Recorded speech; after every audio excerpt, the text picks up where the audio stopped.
harageze ko biva mu mashyi bikaja mu migere.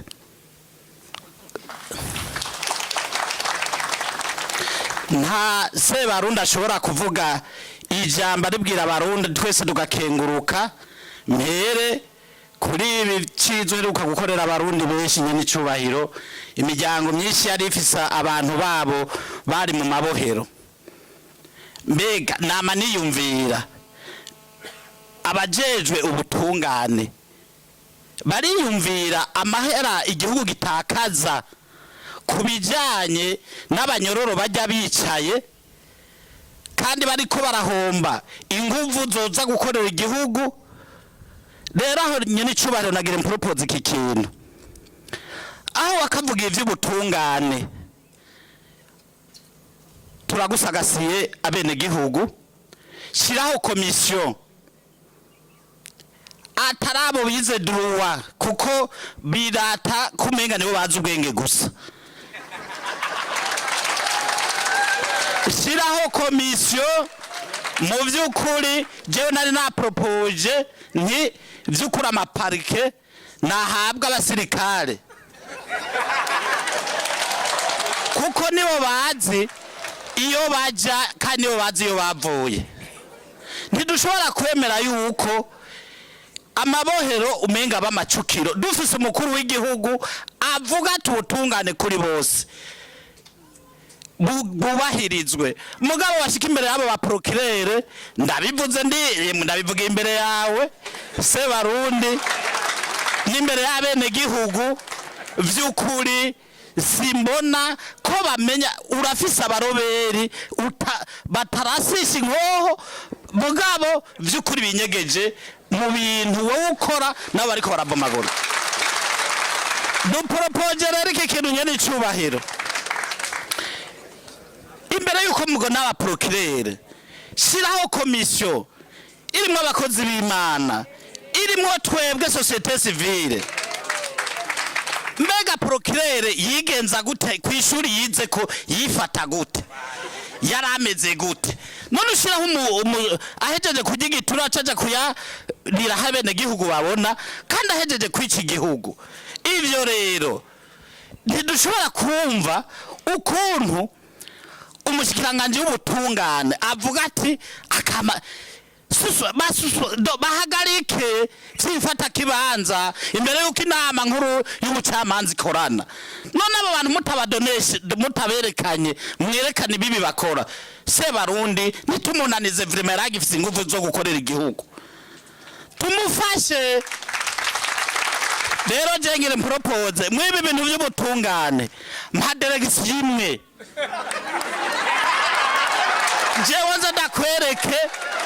jewe nza ndakwereke nyene icubahiro yuko ivyo mvuga ntarira busema. Nyene icubahiro mukuru w'igihugu narababaye ndababara cyane turije neve. Jewe abarundi benshi barazi ko atagifaransa mvuga mwa hari umurundi umwe yarariko arabeshera igihugu. Jewe niri hitike yanje ndahaguruka nti unari mfise umu interprete ariko arasigurira ndamubwira nti ico kibazo kireke ndacisigurire kuko wabivuze n'umurundi arumva ikirundi nkanje. Bavuze umushikiranganje w'intara hagati mu gihugu baravuga vyinshi mugabo rero abo banyakuntu ngabo bubahwa ugeze nini ukabandikira message tinyakira ico tuvugana nemwe nta numwe kwakira yemwe ico ndakivuze yemwe ntiwibaze nguko ubabaye abene gihugu si bose aho muri iyo guverinoma yawe si bose oya harimwo vy'ukuri iyumvire ndi Geneve turi kumwe n'abashikiranganje bagiye bafise fredo mission za leta jewe niri hitike y'umuryango wanje ugasanga jewe navuze ico kirundi kandi abazungu baca barankomera amashi mpejeje kubisigura neza kuko uwo interprete yaciye abisigura neza ivyo mvuze bavuze kuvyimbonera kuri je ko naje mvi Burundi uvuga ivyo uri hari uri kuravuga ibiki. Rero nararindire ko mu kwa gatanu abashikiranganje twari kumwe ba propose ati twari kumwe n'umugabo w'ijunja n'ijambo bavuga ati nawe tumwambika umudari aka ntibashobora. Rero nye n'icubahiro intererano zanje nashaka ndakubwire nti mbega umushikiranganje wa leta y'u Burundi ajana amaprotokolo i Geneve abasekreteri bajya bato uwo mushikiranganje abarazi igihugu yo kija niyo kiva muri twicaranye n'umushikiranganje wo Mariya anya yigera ari simple ivyo bintu butunzi bwo konona igihugu vy'ukuri kurihira abantu amatike batagiye kugira intererano hariho abantu basigaye ngahi Burundi bari gutegerezwa guturagara mu sare y'i Geneve bakadefanda igihugu ivyo bintu nyene cyubare turagusagasiye ufata ingingo zose uhabwa n'ibwirizwa shingiro ushiraho indongozi zumva nimwana bishaka turafise societe civile umushanga ujejwe droit de l'homme hari misi maze ariko ngiye mu mabohero ubu ari amakasho barahema kandi baramukomera amashi umushikiranganje w'abakozi n'akazi ntiyavuye muri societe civile none kudasamira aho nyene cyubare ngo utore muri societe civile abihebeye Imana baki abantu badafise inyungu bagiye barondera ico ni wakidukorera emwe babandi bavuze ngo miya kwa miya samples izoba mirere na mirere nukuri nturabusema nteraheza ibijanye na komisiyo washizeho irekura abanyororo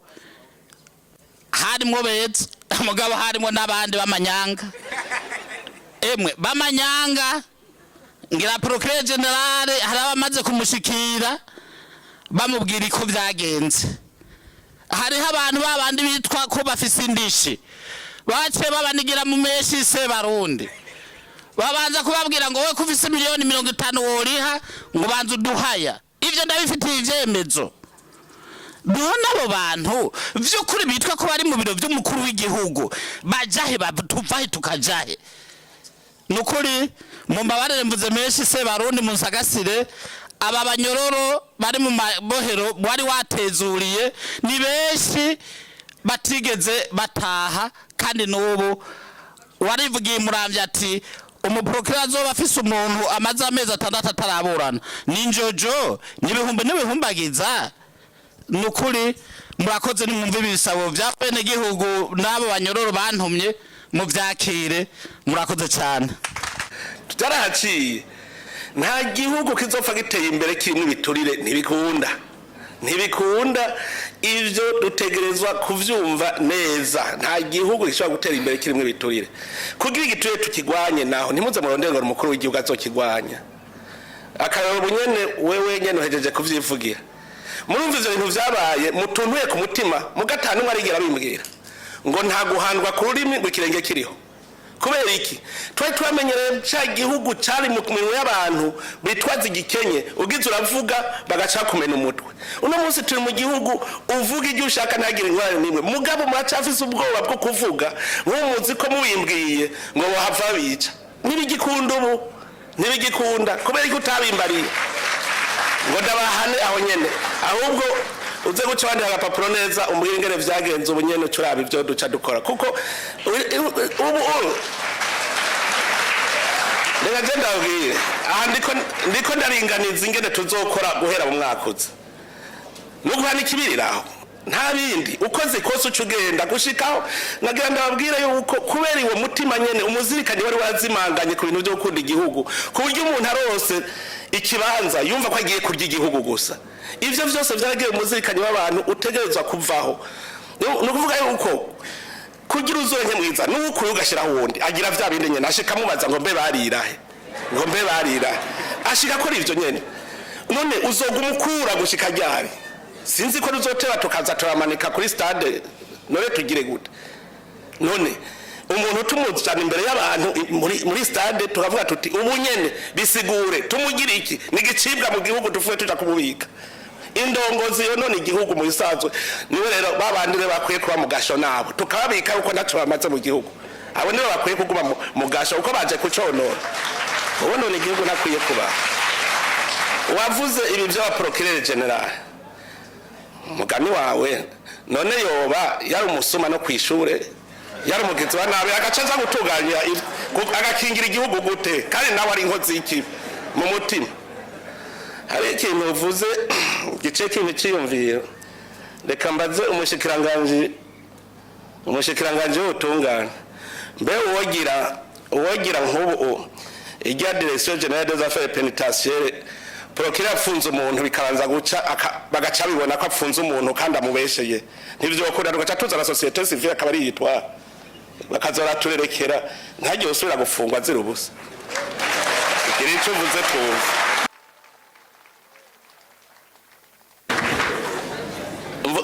mvuze affaire pénitentiaire kubera urumva mu gufunga nibo bakira sivyo ko ari bo bakira rero uburenganije bagaca baza gukora dosi bakavuga bati we wamubeshe yuyu ntakwiye no gufungwa none nka affaire civile mbwira procureur aja kwikora mwiki mu gusanga procureur ariko ariruka muri affaire civile ayija mu nkande ko ari affaire civile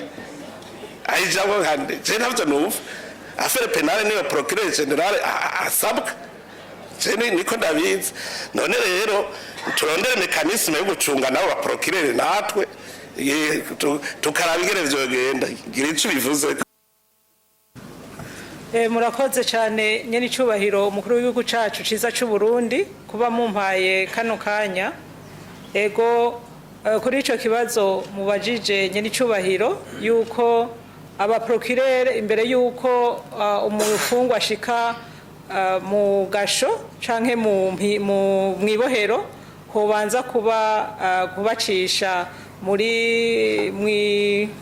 mu buyobozi bukuru bujejwe amabohero ivyo nukubitunganya kuko nukugira ngo muri ya ntumbero yuko amabohero atobacuzura abanyororo benshi bitunganijwe uko umuntu yoraba ingene vyokorwa ariko nyene icubahiro nkuko mwijambo mwamaze gushikiriza mu bisanzwe ingorane ziri muri kino gihugu cacu ciza c'u Burundi nizifata imizi muri kahise kacu ka kera bimwe twovuga abafaransa bavuga problème de société nkuko mwabivuze twabaye mu bintu vyinshi ku vy'ukuri twagize amanama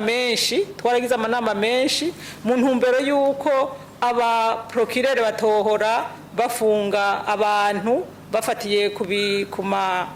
ku madosiye y'abantu baburana ivyabo ariko usanga muri kamere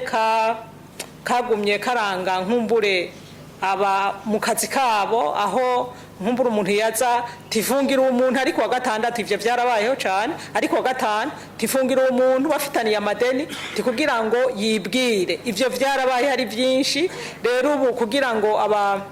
abafise amabanga yo gufunga abantu bibavemwo bisaba inyigisho nyinshi ko nk'ubu twarafashe strategie yuko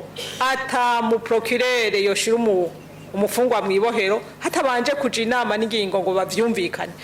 hagati y'abamutwara mbere no ku rwego rukurikira ariko vyaragaragaye yuko baguma babica hirya no hino bitakurikizwa ivyo rero bikaba kubera kagatima kamye kabaranga bisaba yuko haba inyigisho haba no gufata ingingo bibaye ngombwa kugira ngo iyo nyifato ive mu mitwe yabo kuko burya ibintu bijanye n'ihinduka si bintu umuntu yamye muri ivyo ko bamye bahanahana yuko ba umuprocureur ubaye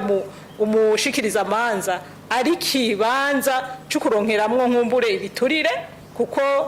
ivyo vy'ibiturire vyamaze kuja mu mibereho y'abantu yamaze gukura vyumvuko yamaze kubaha vyumvuko n'ibintu bigoye kugira bive mu mitwe y'abantu bisaba inyigisho nyinshi kandi bigasaba no gufata nkumbure mesure qui s'impose kugira ngo bikunde bive mu mitwe yabo rero ivyo vyuko hofatwa meni izo strategy ivyo byose nivyo koreka kugira ngo habe guhindura imyifato habe no kugabanya abantu mu mabohero kandi hari n'ikindi nyene icubahiro erega muri ya ntumbero yuko abarundi hari abamenyereye gukamisha ibintu bimeze uko bitameze erega nobabwira ko hariho n'abamenyereye gukamisha ivyo vyuko abanyayo ari benshi baharonkera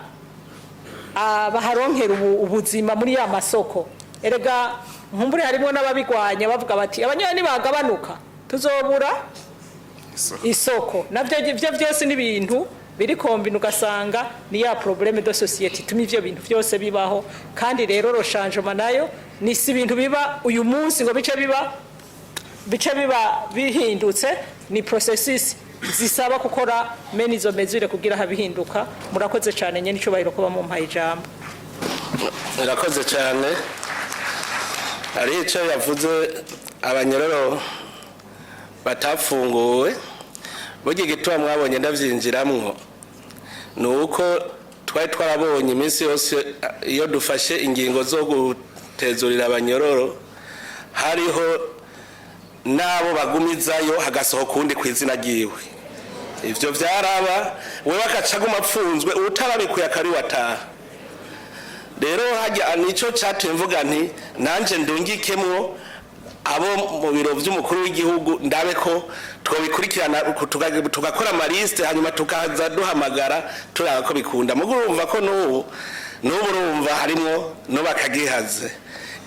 ariko aravuga hariho abantu imisosa rukamisha. Ubu nk'ubu twogera tugaca turaba ibifungurwa ubu bafunguye muri uku kwezi guheze aha twosanga byaragabanutse. Ahubwo ico tuce bigira verification unyene turabe ko vyagabanutse. Bitagabanutse baca twereke babijanye kuko ubu nukuza turamenya ibintu. Hari ikintu namwe niyumvira